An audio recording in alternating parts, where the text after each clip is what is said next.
My cousin asked me to watch her place during Europe vacation and I agreed, but she surprised me with a $350 rent demand on top of utilities, saying she was giving me a discount, so I left her keys and walked out, then discovered she'd rented the apartment to a stranger online and blamed me for the damages. I need to write this down because my family is calling me selfish and I'm starting to wonder if I'm losing my mind. My cousin asked me to watch her place while she went on vacation. When I showed up to get the keys, she handed me a bill for $400. Now half the family isn't speaking to me. My cousin Gianna, 32F, and I, 29F, grew up practically attached at the hip. Our mothers are sisters and we lived 3 blocks apart in Melville until we were both in high school. We spent every summer at our grandmother's lake house in Clearwater. Gianna was the one who taught me how to ride a bike when I was 7 after I fell off 5 times and scraped both knees. I was the one who stayed up with her the night before her college entrance exams, quizzing her on biology terms until 3 in the morning.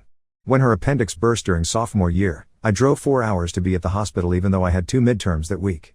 When my first serious relationship ended badly, she showed up at my apartment with ice cream and stayed for an entire weekend, letting me talk or cry or just sit in silence whenever I needed. We weren't just cousins. We were closer than most siblings I knew. 3 years ago, Gianna married Wesley, 35M. I didn't like him from the first time we met at a family barbecue. He worked in commercial real estate and made sure everyone knew it. During that barbecue, he spent 20 minutes explaining to my uncle why his investment portfolio was structured incorrectly. He criticized the chicken my aunt made, saying it was overcooked. When Gianna introduced me, he looked me up and down and asked what I did for work. When I said I was a paralegal, he smirked and said something about how lawyers do all the real work. But Gianna seemed happy, so I kept my mouth shut. The wedding was at Willowbrook Estate, this massive venue with marble floors and crystal chandeliers. Everything was white and gold. Wesley's family paid for most of it, which Wesley mentioned approximately 15 times during the reception. The whole event felt more like a business merger than a wedding. I was a bridesmaid. During the rehearsal dinner, Wesley made a toast where he talked for 10 minutes about his career accomplishments and barely mentioned Gianna. She laughed it off, but I saw her face fall for just a second when he didn't say anything about how they met or why he loved her. After the wedding, things changed. Gianna stopped showing up to family dinners. She missed our grandmother's 80th birthday, saying Wesley had a work event they couldn't skip. When she did come around, Wesley was always with her, and he'd dominate every conversation.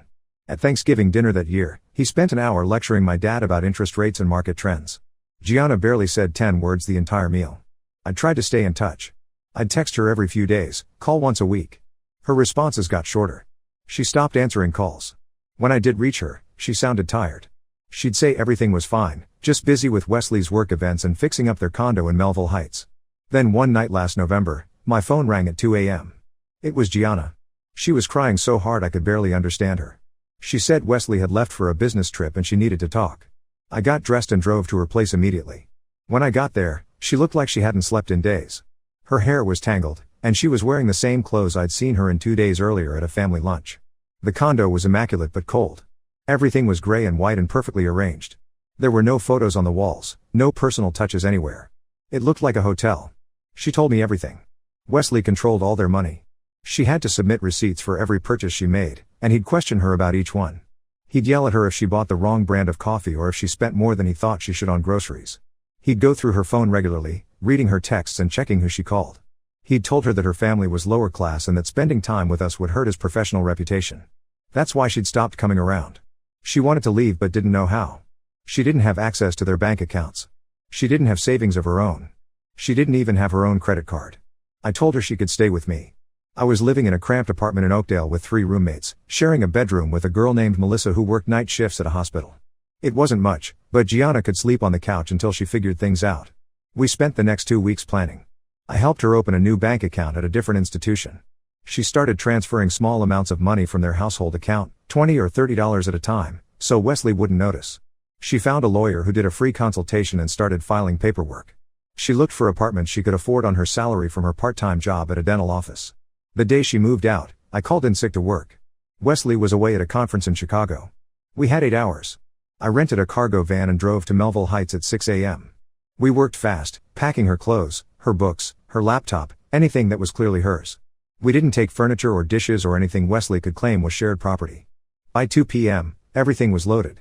She needed $1,800 for first month's rent and security deposit on a 1-bedroom in Parkview. I had $2,100 in my savings account that I'd been putting away for the past 2 years. I gave her $2,000. She cried and promised she'd pay me back as soon as the divorce was finalized and she got her share of their assets. I told her not to worry about it. She moved into the apartment that same day. It was small, maybe 600 square feet, with old carpet and a bathroom that needed updating. But it was hers. She bought a used futon and a folding table from a thrift store. I gave her some dishes and towels I had stored at my parents' house. We spent that first weekend setting everything up, hanging curtains, organizing her tiny kitchen. She smiled more in those 2 days than I'd seen her smile in 3 years. The divorce took 14 months. Wesley fought her on everything.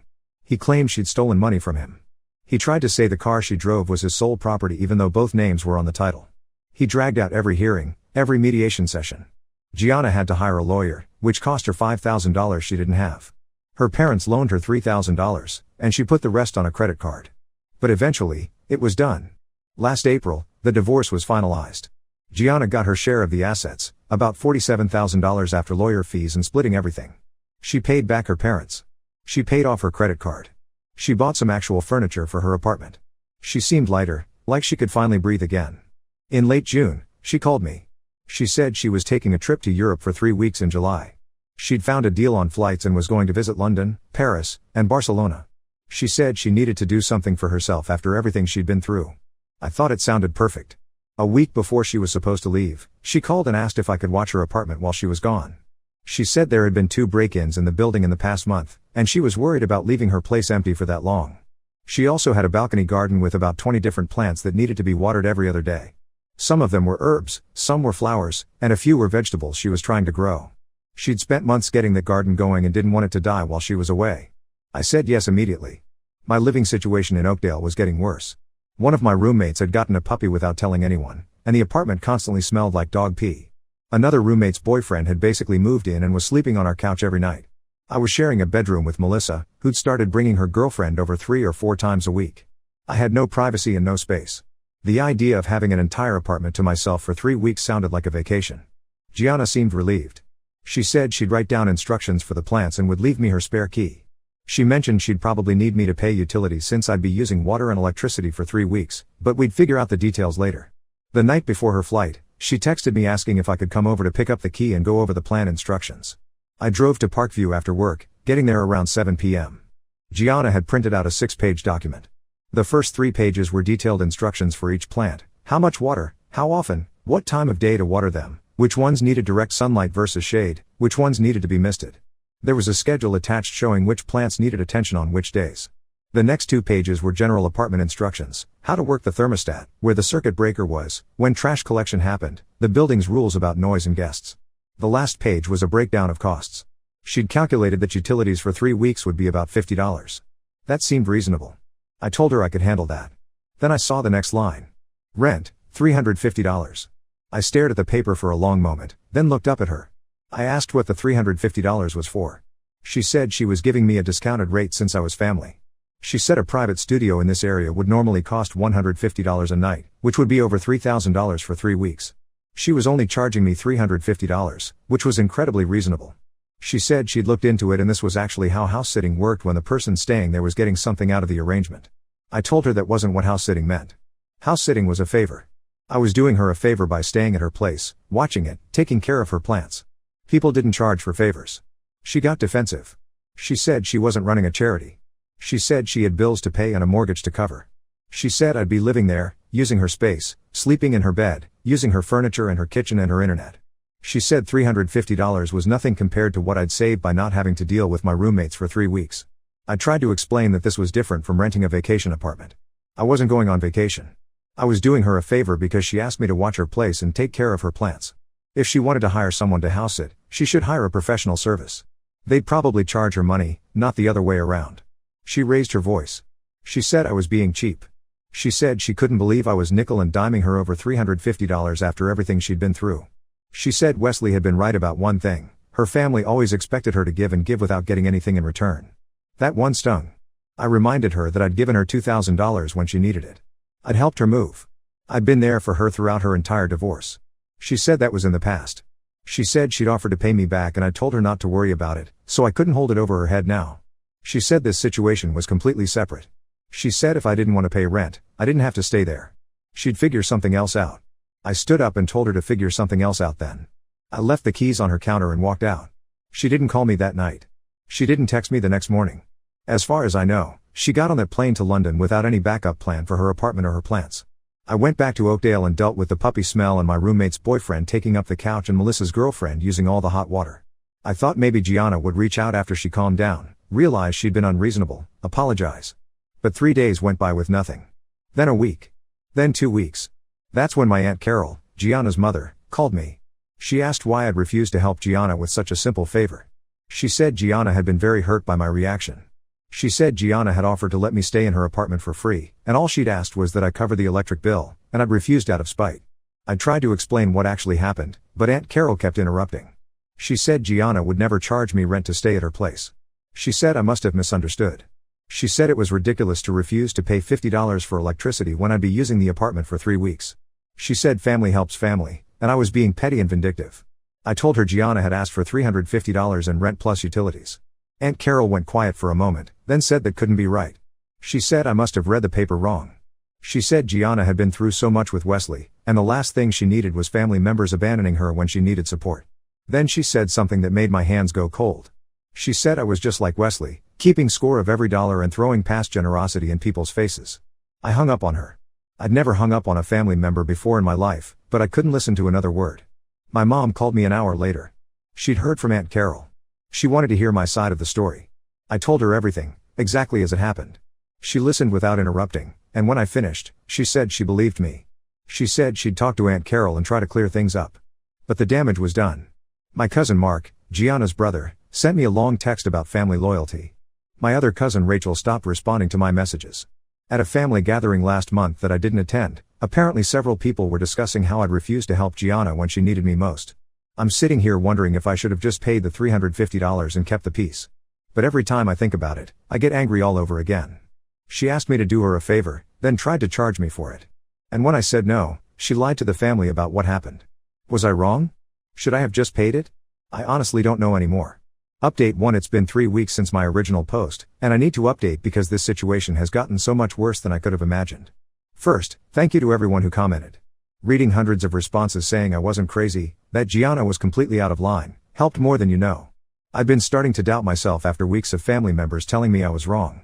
After I posted, I sent a message to the family group chat. I didn't go into detail, but I stated the facts plainly. I said Gianna had asked me to house it, then requested $350 in rent plus $50 for utilities. I said I'd agreed to pay utilities but explained that charging rent changed the arrangement from a favor to a rental agreement, which wasn't what I'd agreed to. I said I was sorry for any confusion but wanted to set the record straight. My mom backed me up immediately. My dad sent a thumbs up emoji. My brother sent a message saying he'd had a weird feeling about Gianna's version of events and this made more sense. Aunt Carol didn't respond in the group chat, but she called my mom. According to my mom, she was defensive and said I was exaggerating. She said Gianna wouldn't do something like that. She said there must have been a miscommunication. But she sounded less certain than before. Then my cousin Mark called me. Mark, 35M, is Gianna's older brother. He apologized for his earlier text. He said he'd only heard Gianna's version and had assumed it was accurate. Then he told me something that made my stomach drop. Gianna had contacted him first about the house-sitting situation. Back in May, before she even asked me, she'd called Mark and asked if he'd be interested in staying at her place while she was in Europe. She'd offered him the same deal, watch the apartment, water the plants, pay $350 in rent plus utilities. Mark had said no immediately. He told her that house-sitting meant she should probably be paying him, not the other way around. She'd gotten irritated and said he clearly didn't understand how expensive apartments were in Parkview. He'd laughed it off and thought that was the end of it. When he heard through the family that I'd refused to help her, he'd assumed the situation was different. He thought maybe she'd offered to let me use her place as a getaway and I'd objected to covering basic costs. He didn't realize she'd tried the exact same thing with me. This changed everything. It meant Gianna had planned this from the start. She hadn't asked me to house it out of desperation after Mark said no. She'd approached it as a business transaction from the beginning, trying to make money off family members while calling it a favor. Mark told me something else. After he'd turned her down, Gianna had mentioned she was going to look into vacation rental websites. Sites where people list their apartments and charge tourists to stay there. He'd thought she was joking. I spent the next few days thinking about that. If she'd been planning to list her apartment online anyway, why ask family at all? The answer was obvious. She could charge family members less than tourists and frame it as a generous discount, making us feel like we owed her gratitude. And she'd get someone to take care of her plants for free as a bonus. Gianna got back from Europe last week. She didn't contact me. She didn't respond to my message in the family group chat. According to my mom, Aunt Carol said Gianna had a wonderful trip and came back refreshed and happy. Then yesterday morning, my mom called me at work. She sounded upset. She said Aunt Carol had just called her in hysterics. Gianna had come home to find her apartment completely trashed. Plants were dead. There was rotting food in the kitchen. Furniture had been moved around. Someone had clearly been staying there, and they'd left the place in terrible condition. The first thing Gianna did was call Aunt Carol and say that I must have kept a spare key. She claimed I'd broken into her apartment while she was gone and destroyed her plants out of revenge. My mom asked if I'd kept a spare key or gone to Gianna's apartment. I told her absolutely not. I'd left both keys Gianna had given me on her counter the night we argued. I hadn't been anywhere near Parkview in weeks. My mom believed me, but Aunt Carol apparently didn't. Aunt Carol had called my mom demanding I admit what I'd done and pay for the damages. I was sitting at my desk trying to process this when my phone rang. It was a number I didn't recognize. I almost didn't answer, but something made me pick up. A woman's voice said hello and asked if I was me. When I confirmed, she said her name was Taylor, 27F, and she was sorry to bother me, but she'd found my number listed as an emergency contact in Gianna's apartment and needed to talk to someone. I had no idea what she was talking about. I asked her to explain. Taylor said she'd stayed at Gianna's apartment for 3 weeks in July through a house-sitting website called HomeWatch. She'd paid $420 up front, which covered her stay. The listing had said the apartment was in a great location, fully furnished, and came with a balcony garden that needed basic care. It had looked like a good deal compared to hotels in the area. She said the experience had been a nightmare. The apartment had over 30 plants, not 20 like the listing claimed. Each plant had extremely specific care instructions. There was a binder in the apartment with detailed schedules, watering requirements, sunlight needs, and special care notes. She was supposed to water certain plants every day, others every other day, some once a week. She was supposed to miss some of them. She was supposed to rotate some of them to follow the sunlight. One orchid had a 3-page care guide all by itself. The listing had described this as a low-maintenance balcony garden. Taylor had never taken care of plants before. She'd thought she'd need to water them a few times a week at most. She'd tried her best for the first week, following the instructions in the binder. But she had a full-time remote job and was also trying to explore the city. By the second week, she'd started forgetting which plants she'd already watered. By the third week, several plants were clearly dying despite her efforts, and she'd given up on the complicated schedule and just watered everything every few days. The binder also had rules for the apartment itself. No guests allowed. No cooking anything that might leave a smell. No moving furniture. Use only specific dishes and pots. Clean the bathroom after every use. Don't adjust the thermostat above 72 degrees even though it was July and the apartment was sweltering. Taylor said she'd followed most of the rules, but she'd had a friend visit one afternoon and they'd ordered pizza and eaten it on the couch. She'd moved a chair to work at the table instead of sitting on the couch. She'd used a frying pan that apparently wasn't on the approved list. When Gianna got back, she'd sent Taylor a long email demanding $300 for damages. She claimed Taylor had killed a rare orchid worth $150. She said the water rings on the table from Taylor's water glass would cost $100 to repair. She said Taylor had violated the no guest policy and the no cooking strong smells policy and demanded $50 for deep cleaning the apartment. Taylor had responded saying the plant was already dying when she got there and she'd done her best with confusing instructions.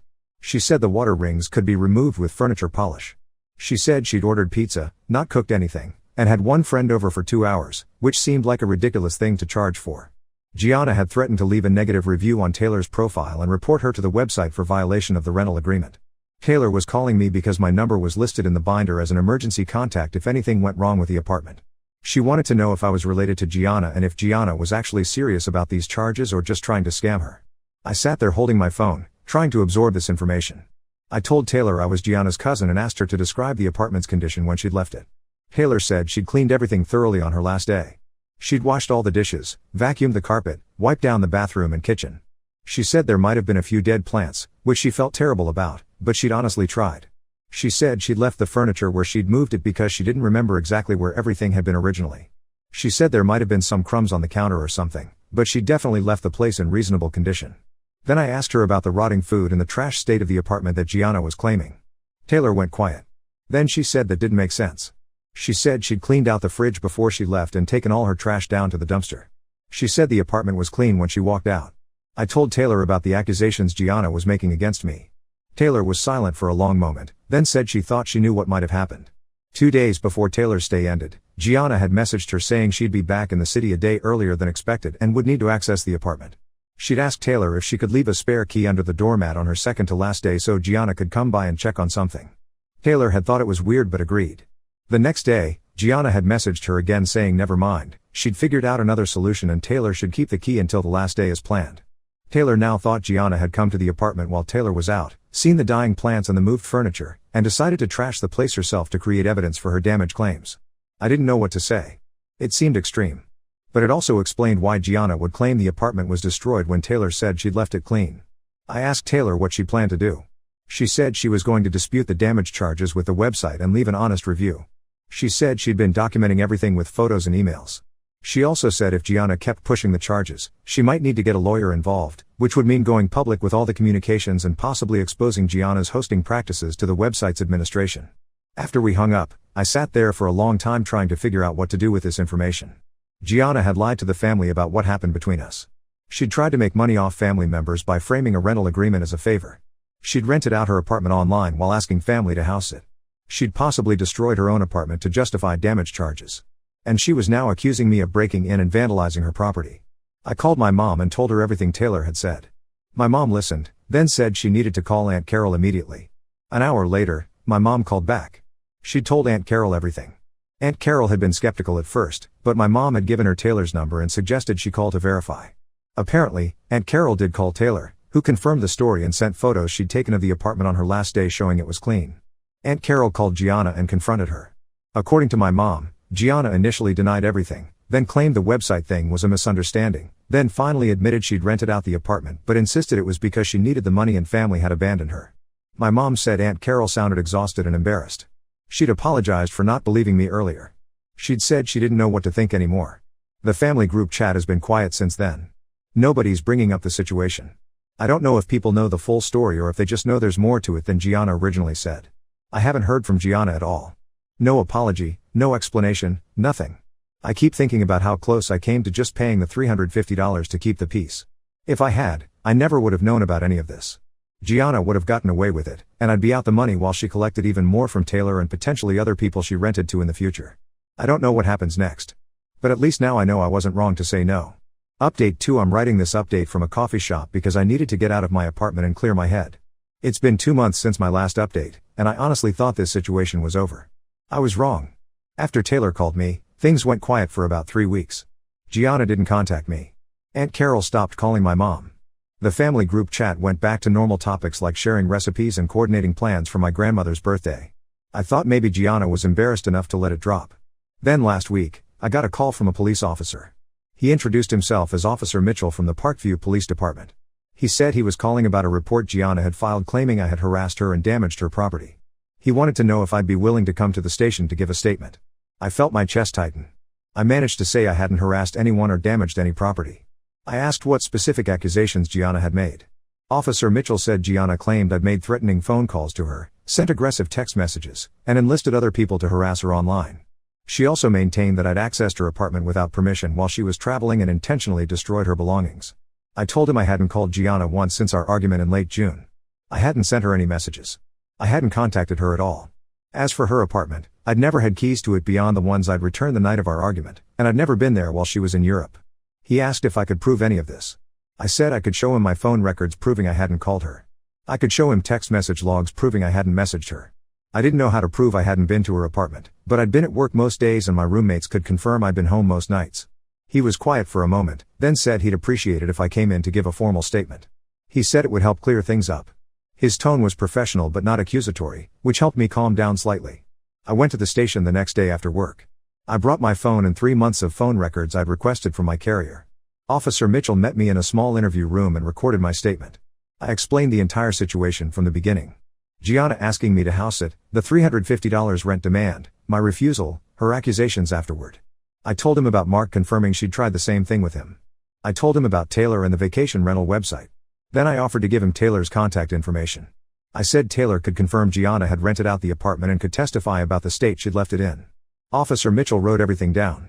When I finished, he asked if I'd be willing to let him examine my phone to verify I hadn't deleted any calls or messages. I unlocked it and handed it over. He spent about 10 minutes scrolling through my call log and text messages, then handed it back. He said my account matched what he'd expected based on some other information he'd received.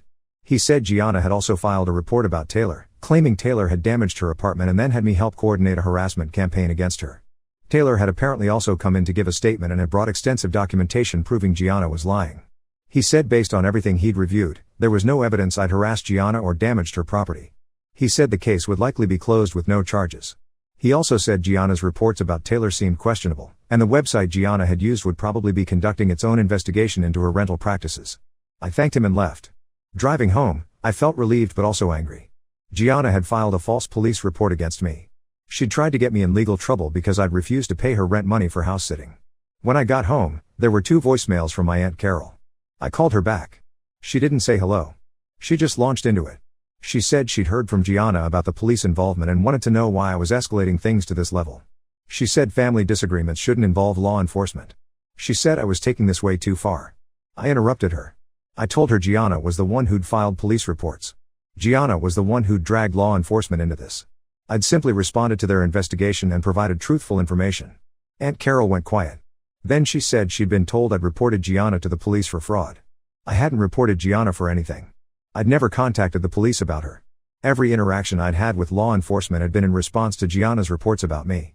I explained this to Aunt Carol. I also explained that the police had closed the case because Gianna's accusations weren't supported by any evidence.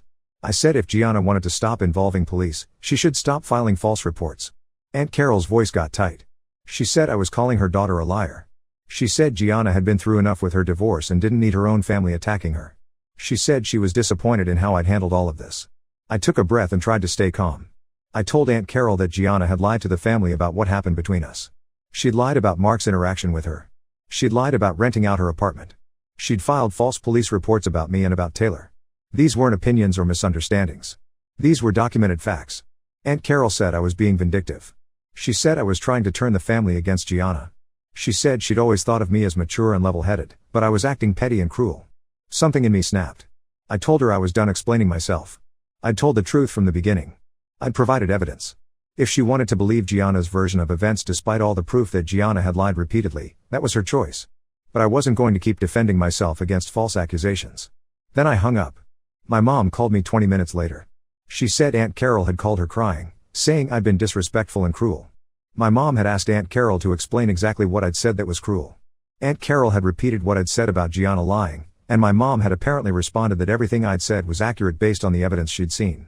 According to my mom, Aunt Carol had gotten angry and said Mom was choosing sides. Mom had said she wasn't choosing sides, she was acknowledging facts. The conversation had ended badly. My mom asked me how I was holding up. I told her I was tired. I was tired of being accused of things I hadn't done. I was tired of having to prove I was telling the truth when Gianna faced no consequences for lying. I was tired of being called petty and vindictive for simply standing up for myself. My mom said she understood. She said she was sorry this was happening and that she'd continue supporting me. She also said she thought I should prepare for Aunt Carol to keep taking Gianna's side no matter what evidence came out. The next few days were quiet. Then yesterday, I got a Facebook message from Taylor. She said she'd finally heard back from the Home Watch website. They'd investigated Gianna's account after receiving complaints from both Taylor and another guest who'd stayed at Gianna's apartment in May. That guest had also been charged for bogus damages and had disputed the charges. The website had suspended Gianna's hosting account. They'd refunded Taylor's damage charges and the other guest's damage charges. They'd also apparently issued some kind of warning or penalty to Gianna's account, though Taylor didn't know the specifics. Taylor thanked me for being willing to talk to the police and verify parts of her story. She said she'd left an honest review of her stay on the website before it got taken down, warning other potential guests about the excessive plant care requirements and the unreasonable damage charges. She also said Gianna had sent her a nasty email after finding out about the website investigation, threatening to sue her for defamation. Taylor had forwarded the email to the website administration and to her own lawyer. She said the lawyer had advised her to keep all documentation but not to engage with Gianna any further. Reading that message, I realized this wasn't really about house sitting or rent money anymore. This was about Gianna becoming someone I didn't recognize. The cousin I'd grown up with, the one who'd taught me to ride a bike and stayed up late quizzing me before exams, wouldn't have lied to family. She wouldn't have filed false police reports. She wouldn't have tried to scam people through a rental website and then threaten them with lawsuits when they complained. I don't know if the divorce changed her or if Wesley brought out something that was always there or if the financial stress of starting over made her desperate. But the person doing these things isn't someone I want in my life. My brother called me last night. He'd heard about the police reports and the website investigation through family gossip.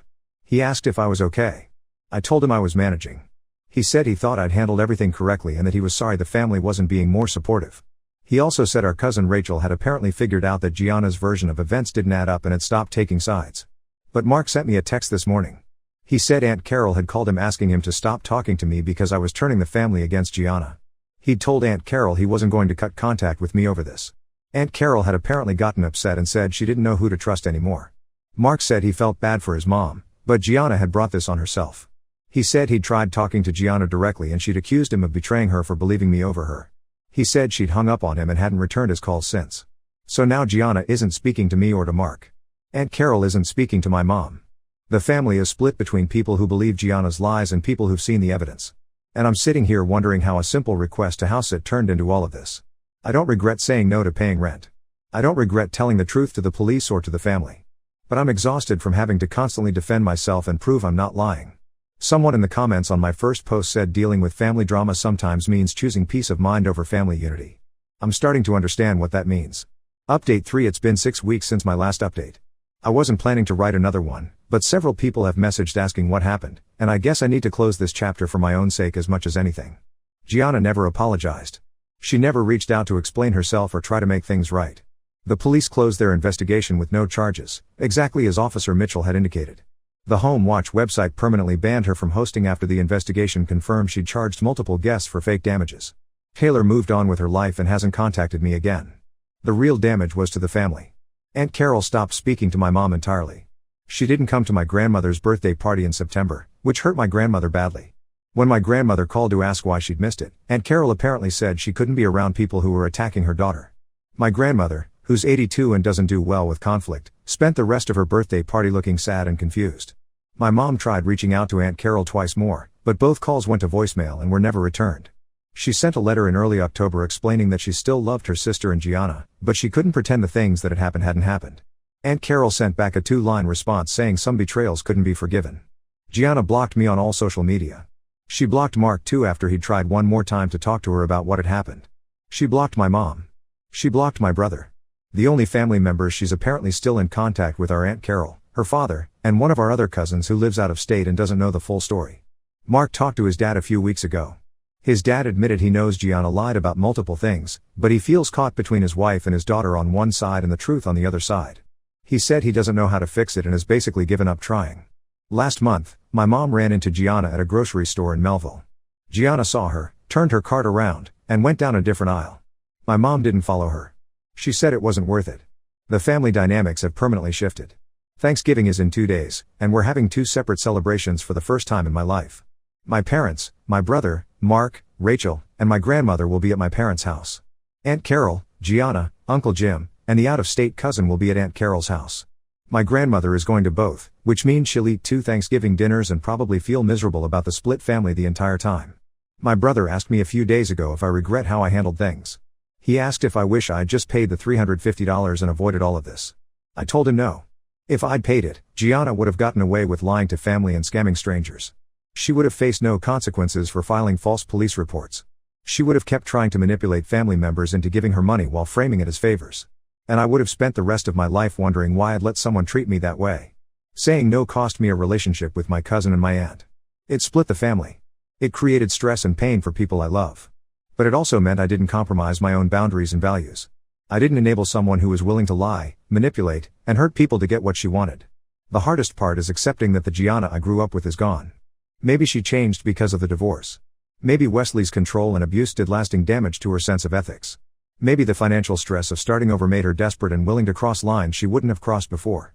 Or maybe this was always there, hidden under the surface, and I'd just never seen it before. I don't know which explanation is true. What I know is that the person who taught me to ride a bike and stayed up late helping me study wouldn't have done the things Gianna did.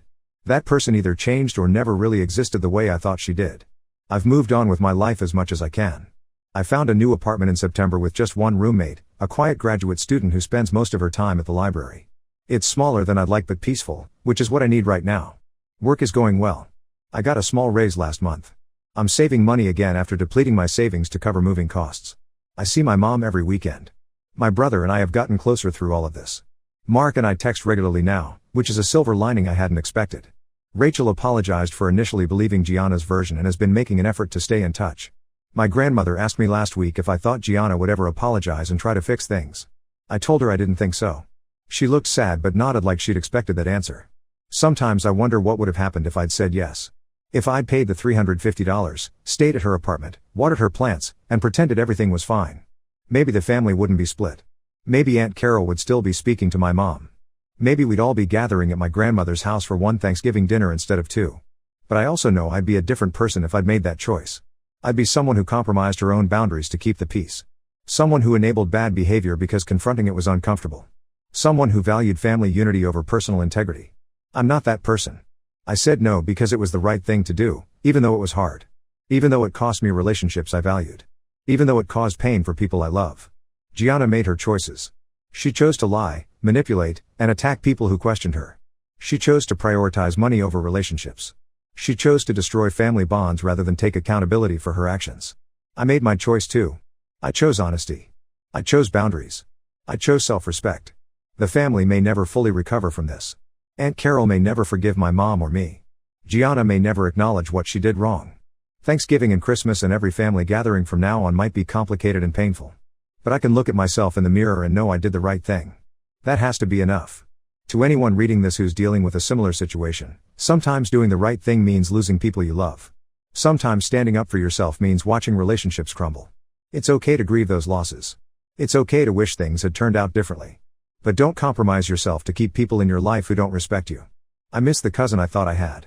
But I don't miss the stress of dealing with who she actually became. That's where I am now. Healing, moving forward, and learning to be okay with the way things turned out. Now let's move to the next story. Story 2. My jealous sister-in-law demanded to know my baby names so she could use them first. I fed her fake names and she actually fell for it, but my response wasn't what she expected. I'm Maya, 31F, and I've been married to David, 34M, for 4 years. We have a 2-year-old son and I'm currently expecting twins, a boy and a girl. This situation involves David's sister-in-law Rachel, 36F, who is married to his brother Marcus, 39M. They've been married for 6 years. Rachel and I are complete opposites. She's loud, always the center of attention at family gatherings, and has opinions about everything.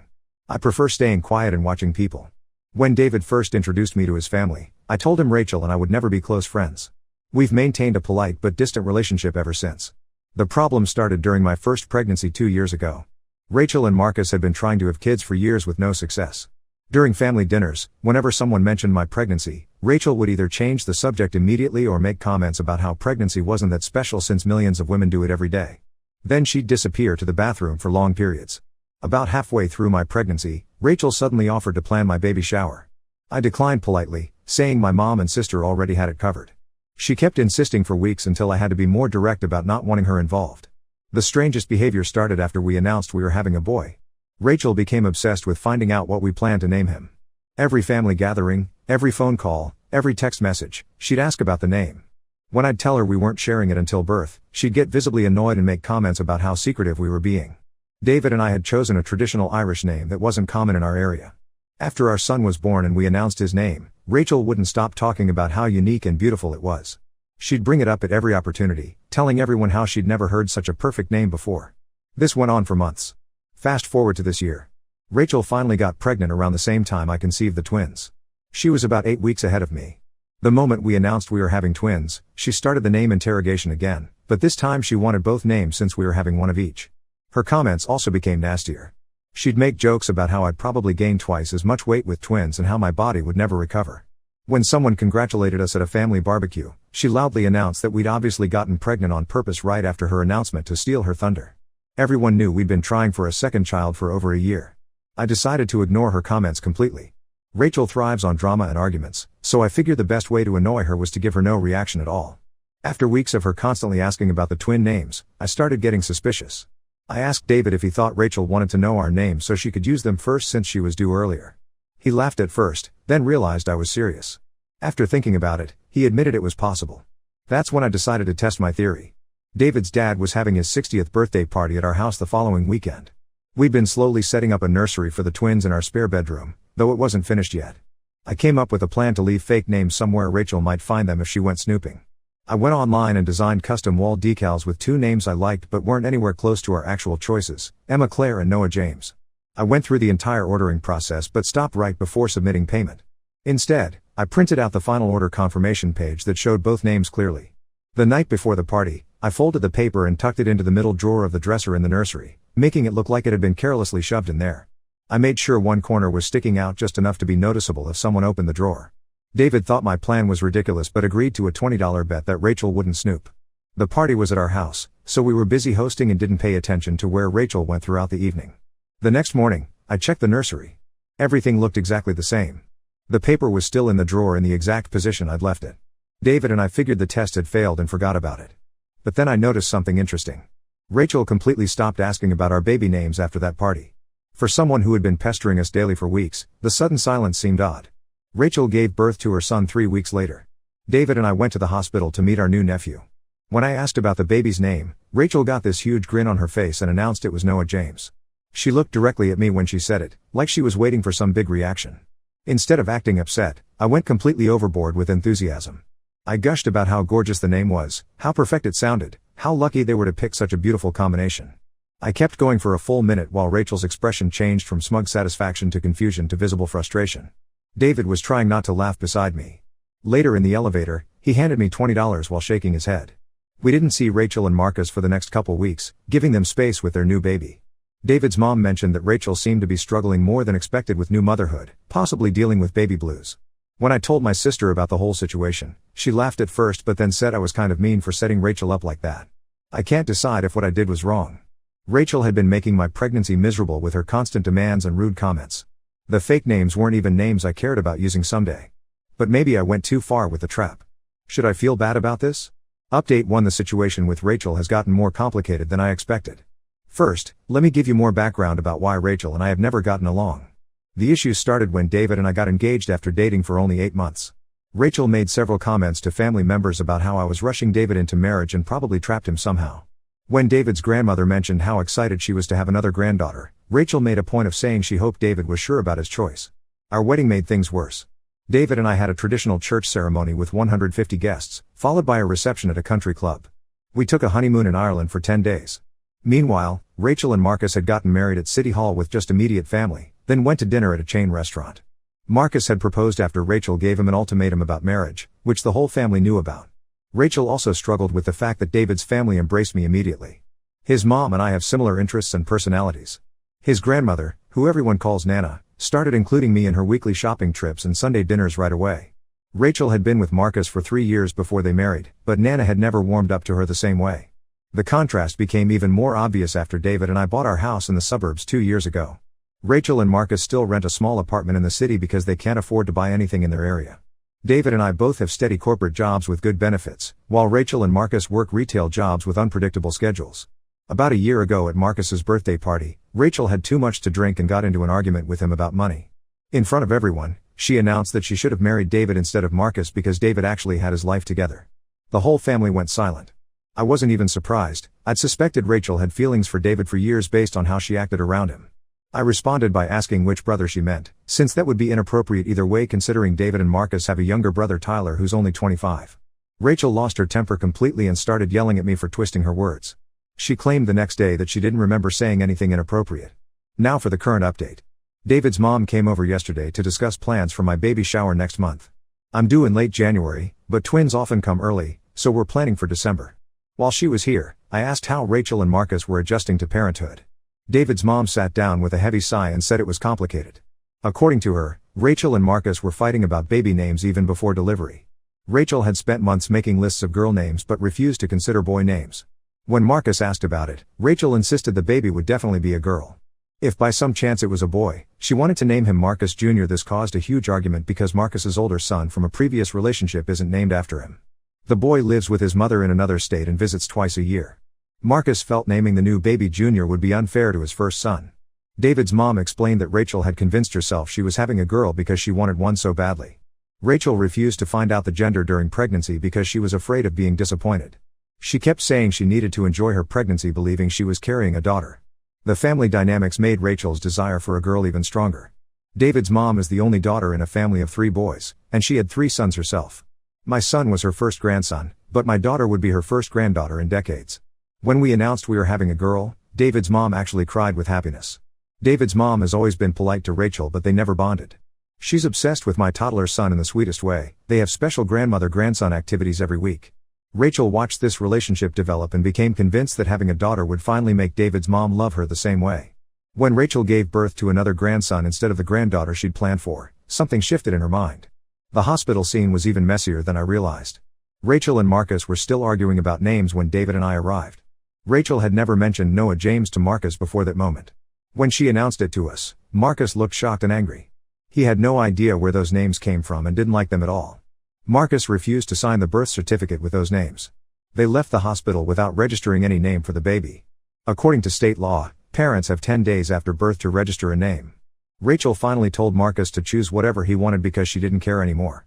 Marcus picked Jordan Ali, Jordan after his favorite basketball player and Ali after the boxer. He kept the Ali from Rachel's announced name but changed everything else. So the baby was never actually named Noah James.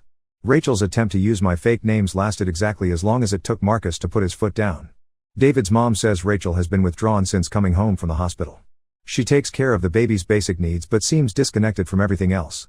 She broke down crying to David's mom last week, saying she'll probably never have a daughter because of her age and their previous fertility struggles. I actually feel bad for Rachel now, despite everything she's put me through. Having a baby who's healthy should be enough, but I understand being disappointed when you've built up expectations for months. The ironic part is that Rachel's breakdown might actually bring her closer to David's mom, since they now share the experience of only having sons when they desperately wanted daughters. Rachel still doesn't know I set her up with the fake names, and I haven't told anyone in the family about my trap. Some people might say I should confess, but I don't see the point in making things worse for her right now. I'm not sorry for what I did. Rachel made my pregnancy stressful with her constant demands and rude comments. But I'm also not cruel enough to kick someone when they're already down. Update 2: Rachel found out about my name trap, and the fallout has been worse than I expected. I gave birth to the twins in early January, Emma Rose and Samuel David. Yes, Emma was actually one of my fake names, but it was also genuinely on our list for girls long before the trap. Pure coincidence that caused additional drama later. Both babies are healthy and we're adjusting well to having 3 kids under 3 years old. David took 2 weeks off work to help, and his mom has been coming over daily to assist with the older kids. The trouble started when David's mom was holding Emma and mentioned how beautiful the name was. She said she remembered seeing it somewhere recently but couldn't recall where. I made some generic comment about it being a popular name. That evening, David's mom called me. She'd remembered where she saw the name Emma, on a piece of paper in our nursery dresser drawer the night of David's dad's birthday party. She explained that she'd been looking for baby wipes during the party when one of the kids had an accident. I'd told her there were supplies in the nursery dresser. When she opened the drawer, she saw the corner of a paper sticking out and pulled it to push it down properly. She'd glanced at it and seen both names, Emma Claire and Noah James. David's mom had assumed those were our chosen names and didn't think much about it at the time. But when Rachel announced Noah James at the hospital, David's mom realized Rachel must have seen the same paper somehow. She put the pieces together. Rachel had snooped in our nursery, found what she thought were our real names, and tried to use one of them first. David's mom was upset that Rachel had gone through our personal things and that I'd felt the need to set a trap. I decided to tell her the whole truth about my suspicions and the fake name setup. David's mom wasn't happy about the deception, but she understood why I'd done it. She was more angry about Rachel snooping than my trap. The problem came when David's mom couldn't keep the story to herself. She told David's dad, who told Marcus during a phone conversation about something else entirely. Marcus confronted Rachel, who initially denied everything but eventually admitted to going through our dresser drawer. According to Marcus, Rachel broke down completely when she realized we'd tricked her. She admitted she'd been planning to use whatever name she found because she thought it would upset me and make her feel better about her own disappointments. She'd spent months resenting my pregnancy and wanting to ruin something for me the way her fertility struggles had ruined things for her. Marcus was furious, not just about the snooping, but about Rachel's admission that she'd tried to name their son specifically to hurt me. He told her she needed to apologize to both David and me immediately. Rachel refused. She said I'd humiliated her by setting her up, and she wasn't apologizing for anything. She claimed I was manipulative and had turned the whole family against her. This led to a huge fight between Rachel and Marcus. He pointed out that she'd brought all of this on herself by going through our personal belongings and trying to steal our baby names out of spite. Rachel accused him of taking my side over his own wife's. The argument escalated when Marcus mentioned that he'd never liked the name Noah James anyway and was glad they'd ended up with Jordan Ali instead. Rachel screamed that she hated the name Jordan Ali and wished she'd never had a baby at all if it wasn't going to be a girl. Marcus moved out that night and has been staying with David's parents for the past 3 weeks. He's been taking care of baby Jordan during the day while Rachel works, then returning Jordan to her at night. They're barely speaking to each other.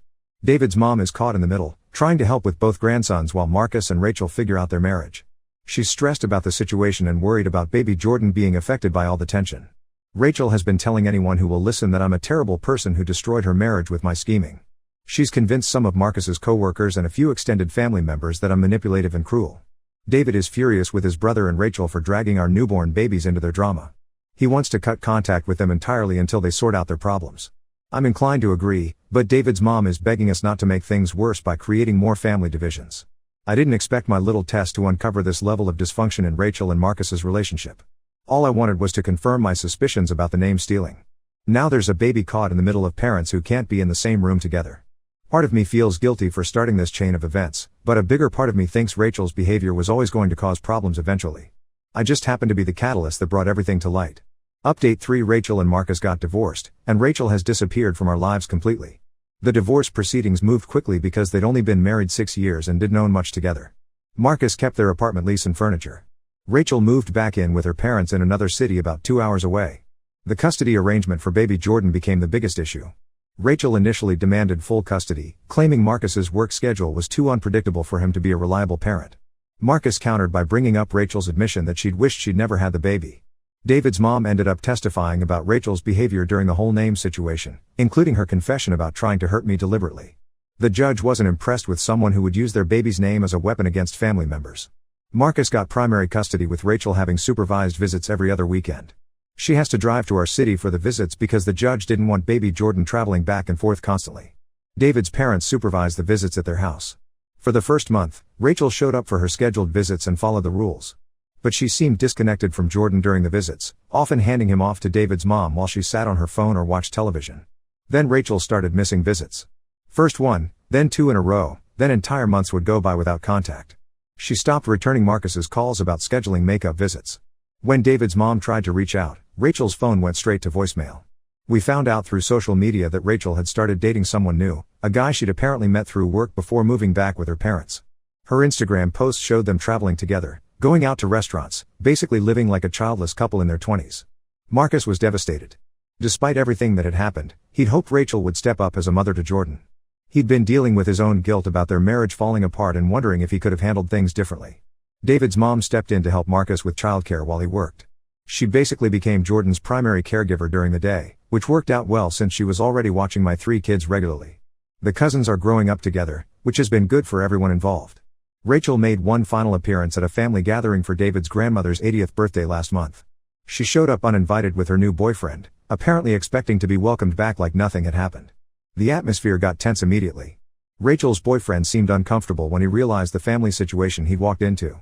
Rachel tried to act like everything was normal, asking to hold Jordan and making comments about how much he'd grown. Marcus took Jordan back after a few minutes and told Rachel she wasn't supposed to be there outside of scheduled visits. Rachel said she was family and had every right to attend family events. David's dad finally spoke up and told Rachel she'd lost the right to show up unannounced when she'd spent months ignoring her son and badmouthing family members. He asked her and her boyfriend to leave. Rachel started crying and said everyone had turned against her over something that wasn't even her fault. She claimed I had ruined her life with my manipulation and that nobody cared about her side of the story. I'd been quiet through the whole confrontation, but that comment made me speak up. I told Rachel that going through my personal belongings and trying to steal my baby's name out of spite was her choice, not mine. I said she'd created every problem in her own life and needed to stop blaming other people for her decisions. Rachel called me names I won't repeat here and said she hoped I'd be miserable for the rest of my life. Her boyfriend looked mortified and started pulling her toward the door. They left while she was still yelling accusations at various family members. That was 2 months ago. Rachel hasn't contacted anyone in the family since then. Marcus heard through mutual friends that she and her boyfriend moved in together somewhere out of state. She's apparently told people that her ex-husband's family kept her from seeing her son, which is completely false but easier than admitting she chose her new relationship over her child. Marcus has been doing well as a single father. Jordan is a happy, healthy baby who lights up when he sees his dad or grandparents. Marcus started dating someone new recently, a woman who works at his company and has 2 kids of her own from a previous marriage. She seems understanding about his situation and gets along well with Jordan. As for me, I don't regret setting the name trap at all. Rachel's reaction to being caught revealed exactly who she was as a person. Someone who would abandon their baby because they couldn't handle being exposed for petty, spiteful behavior was never going to be a good mother anyway. My twins are thriving, and my older son loves being a big brother. David and I are tired but happy with our 3 kids. David's relationship with Marcus has actually gotten stronger through all of this. They talk regularly now and support each other as fathers. The family gatherings are much more peaceful without Rachel's drama and negativity. David's mom can focus on being a grandmother instead of managing Rachel's emotional outbursts. Even David's dad, who usually stays out of family conflicts, has commented on how much more relaxed everyone seems. Sometimes people ask if I feel bad about how everything turned out. The truth is, I didn't cause Rachel to abandon her baby or destroy her marriage. I just created a situation that showed her true character. She could have handled being caught gracefully, apologized for snooping, and moved on with her life. Instead, she chose to burn down every relationship she had rather than take responsibility for her actions. Jordan is better off without a mother who resented his existence from the moment he was born. Marcus is better off without a wife who married him as a consolation prize and spent years wishing she'd chosen someone else. The whole family is better off without someone who brought constant drama and negativity to every gathering. My name trap worked better than I ever imagined it would. I thought I'd just catch Rachel being nosy and maybe embarrass her a little.